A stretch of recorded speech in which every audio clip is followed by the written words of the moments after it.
Are you ready for this one? Navy, Notre Dame, and Bruce Springsteen. You are Locked On College Football, your daily podcast on all things college football. Part of the Locked On Podcast Network, your team every day. Welcome, everybody, to another episode of Locked On College Football. I'm your host, Spencer McLaughlin. Thank you so much for making this your first listen or your first view every day, part of the Locked On Podcast Network, your team every day, and your daily source to stay up to date with the biggest stories in this, the greatest sport on planet Earth, whatever that may be. Today's episode brought to you by our friends over at FanDuel. Place your first $5 bet, and you'll get started with $200 in bonus bets guaranteed. Visit FanDuel.com to get started. Big 12 picks week 9. How's that conference playing out? With a lot of craziness is the answer. And we're going to do the same thing in the ACC on today's show. But first, we're talking about maybe my favorite college football storyline of the year with Tyler Wojak of Locked On Fighting Irish, because Notre Dame plays unbeaten Navy, Tyler. And I bring up Bruce Springsteen because he has this song. It's kind of catchy, mildly popular. It's called Born to Run. And when I watch the midshipmen play football, there is no better song to encapsulate what makes them an undefeated football team, averaging over 44 points per game this year, 275 yards a game on the ground. Can Notre Dame stop that, or should they just be on upset alert from the get-go here? Yeah, they should. I would be surprised if they don't. I think Navy's going to come out and score probably on the opening drive because that's what Navy does, and honestly, that's what Notre Dame does too. They allow the opposing team to score on the opening drive, and then Al Golden figures it out, and then they just shut down that team and really that offense the rest of the game. Last year, Notre Dame played Navy. It was Brian Newberry's first game as head coach. It was 42-3, and it wasn't even that close. Like, that was a complete domination. Navy brings back a lot of the same personnel. They're significantly improved. They've got Brian Horvath, who's a really good quarterback, who's actually the backup on last year's team. And yeah, they've beaten up a lot of teams. Name one good one. Well, hey, look, here's all I'm saying. It's campaign season, so let me practice my politician's pivot here. I don't know if Notre Dame plays Navy's schedule if they've got the same statistical numbers offensively that Navy has put up so far. They have run for 300 yards twice, really 3 times, because one time they had 297 yards on the ground. They're just off of their least impressive offensive output of the season, and they were still able to beat Charlotte. And I just look at Navy and I know what they are, but they're a much better version of what they have always been. And it's just such a fun story in college football for Army and Navy to both be ranked in the top 25 for the first time since, I think, the Kennedy administration. If I've got I know my president's correct, I would never miss something like that. I'm just making sure I got my dates correct. But this is not your dad's, grandpa's Navy football team. They are at the very least a more capable football team than they have been in the past. And I think their top 25 ranking is absolutely deserved. Yeah, I mean, you won't hear any argument from me, although I would say that maybe your grandpa's Navy was better than this one with Roger Staubach. So I wouldn't go far to say that they're that good. Yeah, but this is definitely an improved Navy team, and Notre Dame and Navy play every single year. And it's probably my least favorite game on the schedule, despite the history, the rivalry. We're not going to get into all that right now, but Notre Dame fans know what I'm talking about. Navy fans as well. This is a good Navy team. Definitely one of the best that Notre Dame has played. It's the first time that they played when both teams are ranked since 2019. Notre Dame won that game 52-20. It was 38-3 at halftime. It's a new era. Everyone was on Navy in that game. I remember that. Notre Dame had already had 2 losses. Navy was on this big winning streak. Their offense looked really good. It was a blowout. And like I said, 38-3 at half. That 52-20 score does not even do it justice. Before that, you want to guess when the last time both teams were ranked was? 2002. Nope. 1978. It's Jimmy Carter. The Carter administration. Yeah, exactly. I had that one. I had that one too. Yeah. I had that one too. Don't worry. So it's been a long time since this game has actually mattered. And I said on my show this week, this is the most important matchup between these two programs in over 4 decades. I think that 1978 was really the last time that this game even mattered, because even though both teams are ranked in 2019, Notre Dame was out of the playoff. Navy was just like a cool story. Whereas like this year, Navy could actually make the 12-team college football playoff as the group of 5 bid if they're able to win the American Athletic Conference. Notre Dame has to win this game to stay alive. my one beef with this rivalry is like you're all in on Navy right now. They're like the national media darling. Same with Army too. If Notre Dame beats them both handedly, no one will care. It will not be something that's talked about when resumes are discussed in the college football playoff. But that is my personal beef with the rivalry. That's just how people look at it. I understand that. There is a long running tradition here on Locked On College Football that my everydayers can attest to. There is no switcheroo on a matchup. This goes all the way back to North Dakota State, Colorado, where people wanted to say, well, it's just an FCS team. And I was like, no, you don't get to play that game of they could absolutely lose too. Oh, that's not any good. By the way, the best team that Navy has beaten was Memphis, who was seen by many coming into this year as a contender to be the Group of 5 representative in the college football playoff. So that's the best win Navy has to date, and they put up, wait for it, 56 points in that one. They also put up 51 points against Charlotte, despite only running for 117 yards and throwing for 117 yards. So go figure. Now, when you get down to the nuts and bolts of this game, Tyler, Notre Dame has a more talented roster on paper. Just like they have a more talented roster than any team in college football, like Northern Illinois, for instance. Like, could you imagine if Notre Dame and Northern Illinois played a football game? It'd be Notre Dame by 40, I bet. Anyway, where is the biggest talent gap in your view going into this game? It's always on the line of scrimmage, just because Notre Dame is just so much bigger. Although I would say that like this year compared to the past, Notre Dame's offensive line is not as good as they've been. They've got 3 guys starting who they did not expect to start because they've already lost their center for the season. Their right guard has been out with an injury. They're starting a true freshman left tackle because their starter at left tackle, I came on your show after, Charles Jagasaw. He suffered a season-ending injury in camp. So it's still on the line, though, just because of the pure mass and strength of Notre Dame players going up against Navy. But I would say biggest gap maybe just like the skill players too. I think that's the biggest difference. And I know I sound confident. There's definitely a world where Navy could come into this game and knock off Notre Dame. I mean, it's going to be noon Eastern in MetLife Stadium. I don't expect it to be full. I do think a lot of Notre Dame fans are going to be there, a lot of Navy fans as well. So is Notre Dame ready to go? Are they going to be up for this game? I'm hoping that because they are undefeated, they are ranked, that Notre Dame is ready to go. But I am concerned that this group looks at this same Navy team for the most part, other than Blake Horvath as a starter compared to last year as a backup. They might be like, hey, we dominated this team last year. Like, we don't really have to take them that seriously. And if that happens, then they will lose, just like they lost in Northern Illinois because they just beat Texas A&M. They were not ready to play against them. Northern Illinois spent their entire offseason getting ready for that game, and they beat Notre Dame. It was an upset. It wasn't an accident on that day. That could absolutely happen again on Saturday. Yeah, and I think the biggest key that anyone who knows anything about these teams or has listened to this segment knows going into this game, slow down Navy's rushing attack. Don't let them get the explosives. Make them throw the football. That's the easy one, Tyler. But what's the next one that you look at in this matchup and say Notre Dame wins if what? The offense comes ready to play, to be honest with you, because I think that Notre Dame should be able to run the ball all over Navy. I mean, Memphis, even in the loss, they ran for 274 yards, and they don't have a single player as good as Jeremiah Love. So if the offense comes out and they establish the run early on, it's basically the same thing as Navy, right? Like, Navy is going to run. Navy is going to get yards. Even the bad Navy teams are probably going to win the battle in time of possession, and they're going to have more rushing yards because that's their entire offense, right?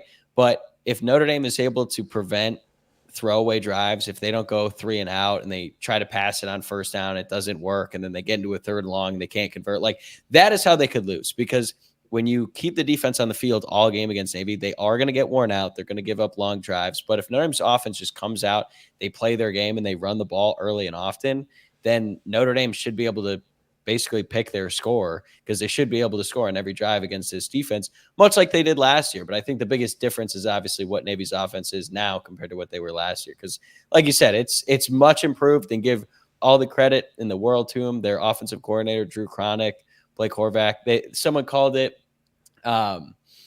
I'm forgetting the name, but it's just like a modern twist on a triple option that Notre Dame has not really seen that much in the past. So it's going to be a really good matchup. I think it's going to be a lot of fun. I think it's going to be competitive, but then Notre Dame runs away with it late. I cannot in good conscience, not with the way that this Navy team has excited me throughout the year, pick them at least to not cover. I do like Notre Dame, and I think they've got an edge. I don't think there's a letdown factor here because Notre Dame is under serious pressure to win every game or they will not make the playoff.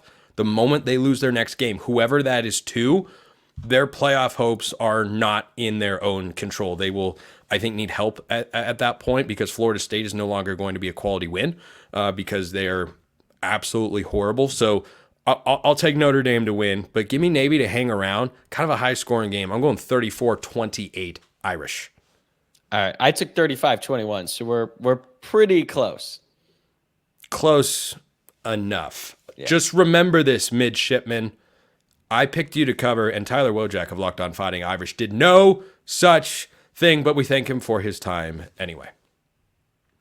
So the Big 12 is just chaos. It's just chaos all the time. I'm going to try to predict the chaos with no confidence. Does BYU finally lose? I don't know. That's coming up next. When you're hiring for your small business, you want to find quality professionals that are right for the role, and that is why you have to check out LinkedIn Jobs. LinkedIn Jobs has the tools to help find the right professionals for your team faster and for free. LinkedIn isn't just a job board. LinkedIn helps you hire professionals that you can't find anywhere else, even those who aren't actively searching for a new job but might be open to the perfect role in a given month. Over 70% of LinkedIn users don't visit other leading job sites. So if you're not looking on LinkedIn, you're looking in the wrong place. On LinkedIn, 86% of small businesses get a qualified candidate within 24 hours. Hire professionals like a professional on LinkedIn. 2.5 million small businesses are using LinkedIn for hiring. Why? They know where the bread gets buttered. Post your job for free at linkedin.com/lockedoncollege. That's linkedin.com/lockedoncollege to post your job for free. Terms and conditions apply.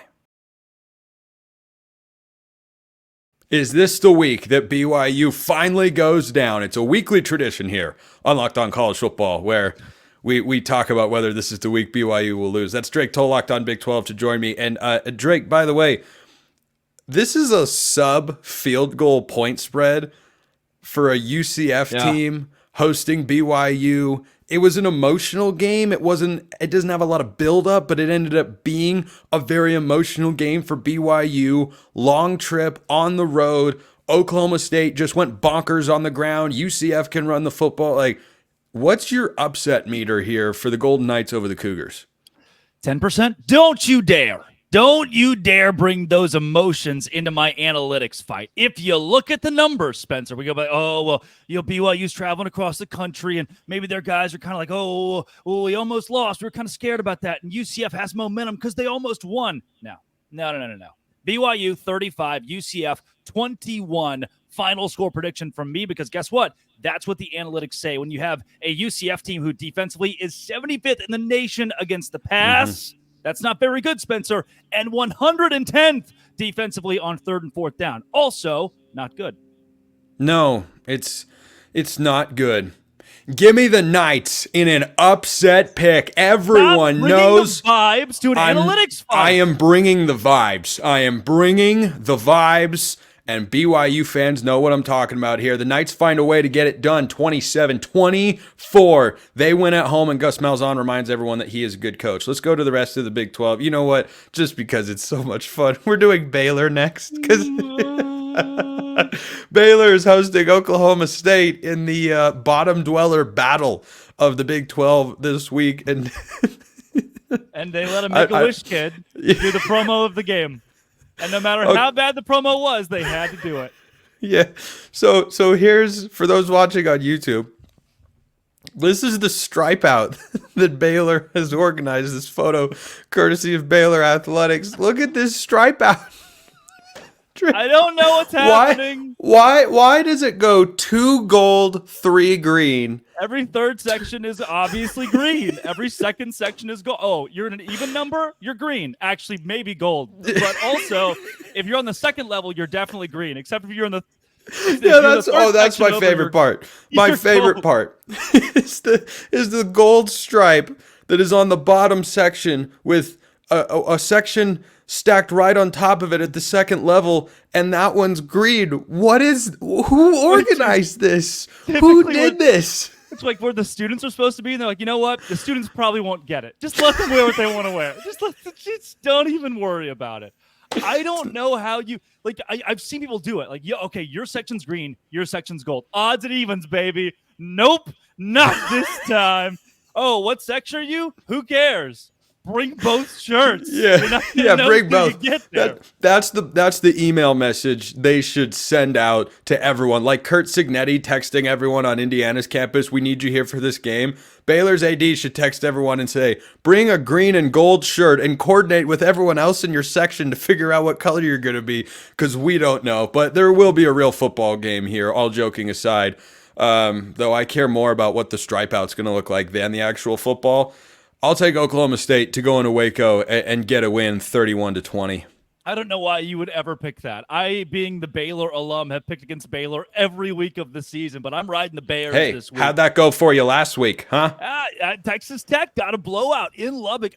Analytically, Oklahoma State's defense is worse than they were last year. I love that they were like, you know what? Bringing the whole defense back. They were bad last year. They're going to be bad again. I made that point in the offseason, and I don't think it resonated with a lot of people, but everyone's like, well, Oklahoma State's got their same team back from last year. I'm like, they weren't good last year. Well, this is not a good thing.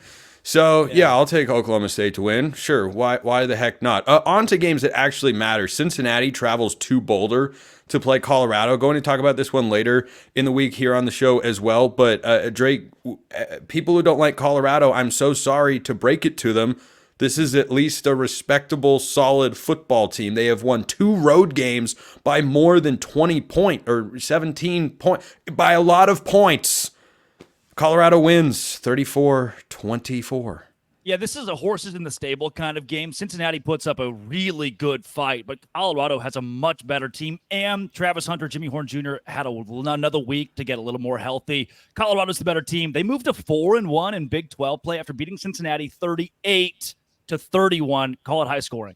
That is high scoring indeed. Utah is a complete and utter mess. They don't have an offensive coordinator who started the season because Andy Ludwig is no more. They don't have a quarterback. They're traveling to Houston. Surely you mean Utah State, right? Not Utah, the winners of the Big 12 who are undefeated? Yeah. Look,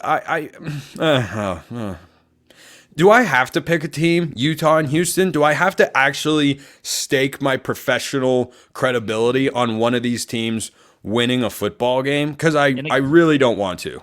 In a game where everyone loses, specifically the fans and those who have to watch, I think Utah ekes one out 2-0. In a battle between no offenses, Donovan Smith craps the football out of his butt into the end zone, falls on it, and that is how Utah wins. 2-0. All right, I'm taking Utah. I'm also going a sicko score. Watch this. 9-6. Flip it. 9-6. 9-6. Home team 6, away team 9. Just wanted to. I wasn't going to say it. All right, Kansas State is hosting Kansas, and the Jayhawks have unfortunately regressed towards being the Jayhawks. I actually feel like they could catch Kansas State off guard and cover here. I also feel more likely that Kansas State wins big. Give me Kansas State. Watch this. 48-10. Kansas State 38-21. I don't think the offensive momentum that Kansas gained is completely gone, but Kansas State is so much better than Houston, and their offense is legit. Kansas defense has regressed a bit. I'm going to go big time with the Wildcats, who cover 10. I'm not disappointed in either of these next two teams. They're just about what I expected them to be before the year. West Virginia, Neil Brown, hot seat rumors. Arizona, not going great under Brent Brennan.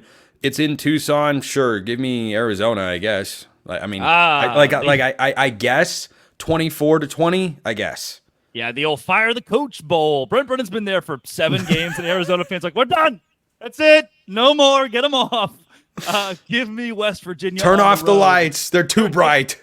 Get those lights off. West Virginia wins this one 28-24 over Arizona in a game where neither team really wants to win, but someone has to by rule of law. I know, by rule of law, and I think we should look into changing that particular law. On a rare occasion where I will defend European soccer, Houston and Utah and Arizona, West Virginia should just end in draws. No one should win those football games. And lastly, to round out our Big 12 picks this week, Texas Tech goes to TCU. Now, Texas Tech is on thin ice to make the Big 12 championship game. They can still do it after their loss to Baylor. That was a major setback.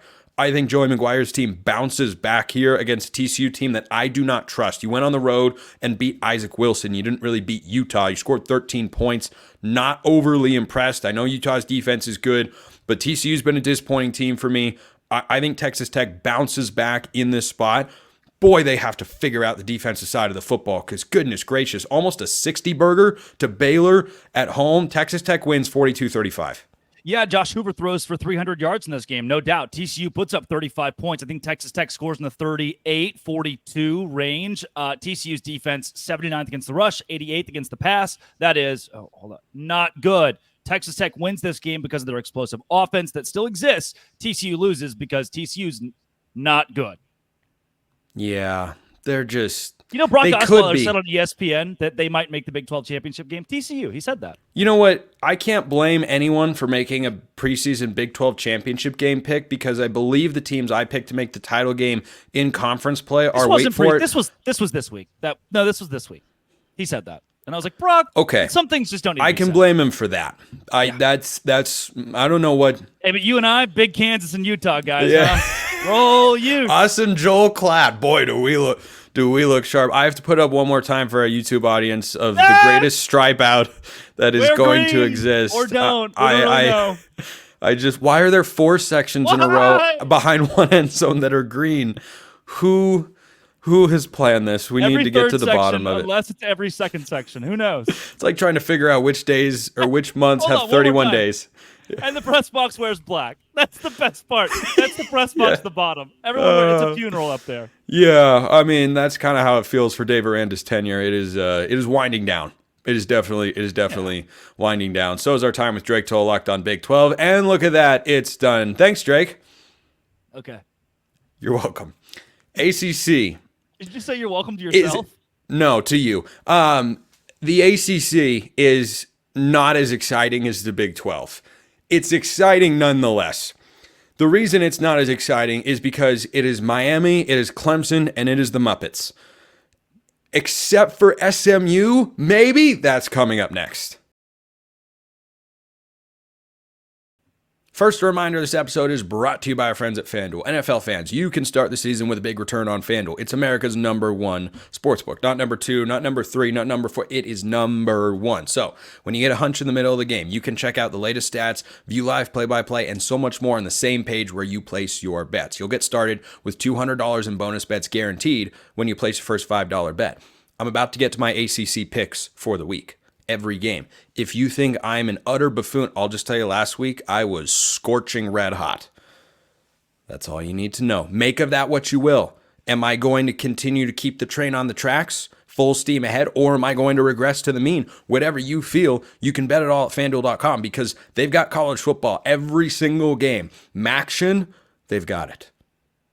Mountain West, they've got that too. They've got every single league. Check them out at FanDuel.com.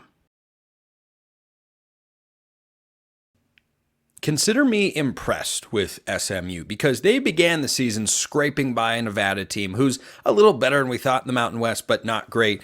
And then they were going back and forth with quarterback, and I didn't get it. I didn't understand. You had Preston Stone. He had a proven body of work. What do you miss? Oh, wait.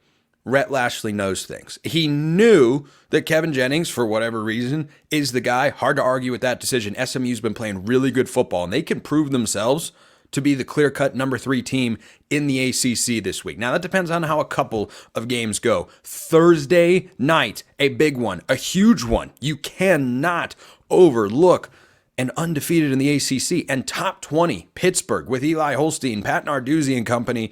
They've been playing really good football, looking to stay unbeaten. I'll get to that pick, but I want to start with SMU because they travel to Duke this week. They're a pretty sizable favorite. It's about 11.5 points. I think Duke's a better team than that. Now, SMU, I have a hard time picking against SMU because you think of Kevin Jennings, you think of Rhett Lashley and the way they can throw the football all around the yard, right? Would it surprise you to know that SMU runs on average for 200 yards a game? It's actually 199.6, but I think we can round up right there. 200 yards a game on the ground with the way Kevin Jennings is playing, 9 touchdowns to 2 interceptions since taking over for Preston Stone.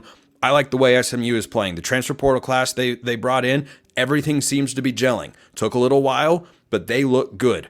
And they can prove themselves. If they go to Durham, this is a big game for Duke. They only have one conference loss at the moment. The ACC doesn't have an open conference title race. I think it's Miami, Clemson, and everybody else. But the race to be number 3 and hope that Miami or Clemson stumbles or some craziness in college football happens and you find your way into the conference championship game, it's on the table.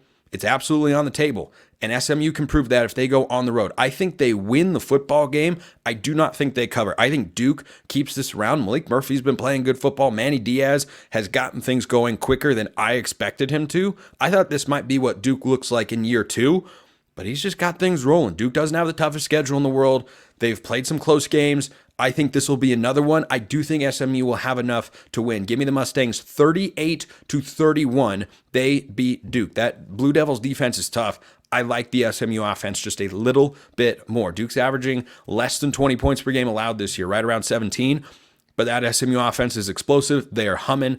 I think they win, but I think that Duke covers. Another game to watch for before I again get to that Thursday night game. What is your thought if I just say Virginia Tech football? What do you think about right now? Do you think they're done as an ACC title contender? Could be. They're 4-3. That's not any good. Oh, wait for it. They only have one conference loss, and they have played significantly better in the last couple of weeks. Their defense is averaging 14 points per game allowed over their last 2, and the offense has found a rhythm to the tune of 31 and 42 points against Stanford on a cross-country road trip and against Boston College at home last week. So Virginia Tech comes back home this week to play Georgia Tech. They're about a 10-point favorite. Now, I like Georgia Tech when Haynes King is there. I think they could have hung around with Notre Dame if Haynes King had been able to play. I trust Virginia Tech in this spot. I like them at home. Enter Sandman will be rocking. I think Kyron Drones is going to be able to do enough to get them over the hump. And look, Georgia Tech without Haynes King, it stinks. It stinks, and I don't know his availability right now. But either way, even if he plays, I think Virginia Tech wins this football game 31-17, Hokies over the Yellow Jackets. Now to that Thursday night game. Pitt, 6-0. 6-0 Pitt against 5-1 Syracuse. Speaking of teams not technically out of the ACC championship hunt, Syracuse is 2-1 in conference play. Between them and Duke and Virginia Tech, I kind of expect that one of those teams starts to push for that number 3 spot in the conference. I think Duke goes down. I think it's going to be Virginia Tech, but Syracuse could surprise me. Kyle McCord is throwing it all over the football field. Pitt's favored here at home. They definitely should be. They definitely should be. They're a 6-point favorite. I like Pitt to win the game. Do you see how not confident I am in that? I'm going with Pitt, but I think this is a tight one. I think it's a really tight, competitive, and wait for it, low-scoring football game. The point total is 62.5. That means that Vegas thinks at least one team's getting into 30. I think this is going to be one of those weird random games where neither team plays to their full offensive potential. You got a good quarterback matchup here in Eli Holstein and Kyle McCord, but I think that the defenses it's just going to be one of those kind of random off-click games on that side of the ball going both ways. So give me Pitt to win 23-20. Close football game in Pittsburgh. Louisville travels to Boston College. I love this bounce back spot. Louisville played a good football game last week. Defense couldn't get a stop, but Boston College, after the hot start, they faded. They faded a little bit. And Tyler Shuck is playing good football. He's over 2,000 yards through the air, 18 touchdowns to 3 interceptions for the, I don't know, what is he, a 7th-year quarterback? He sure looks like it out there. I think Louisville goes into Chestnut Hill, wins this football game 38-21. I like Louisville a lot in this spot after playing well, but not quite well enough against Miami last week. North Carolina goes to Virginia. You know, good for Virginia being better than people like myself thought. North Carolina, on the other hand, unfortunate that Mac Brown and company have had quarterback injuries, and they're having the sort of season that, frankly, I think they would have had anyway, even if they hadn't sustained copious injuries at that spot. But Virginia's at home, favored by 4. I think North Carolina squeaks this one out. This is one of those games, again, where you just, it looks one way on paper, and it should be one way. I don't necessarily hate what I have seen from North Carolina quarterbacks this year, but I'll take them to find a way to go to Virginia and get the win. North Carolina 27-24. Wake Forest goes across the country to play Stanford. I think the Cardinal win in this spot. Now, Stanford has not been a good football team this year. Their lone ACC victory is Syracuse's lone loss. But this is a long trip to make. And when Virginia Tech made this trip, I think it was a couple weeks ago, and won handily against Stanford, I was impressed because it's a long cross-country road trip. Yeah, you're not playing a great team. Miami wasn't playing a great team in Cal. Guess what? They struggled. They were down. They should have lost the football game, but they didn't. Stanford is in need of a win. I don't think there's huge mounting pressure in Palo Alto on Troy Taylor in year 2. Stanford has quickly, with the changing landscape of college football, become one of the most difficult Power 4 jobs in the entire country.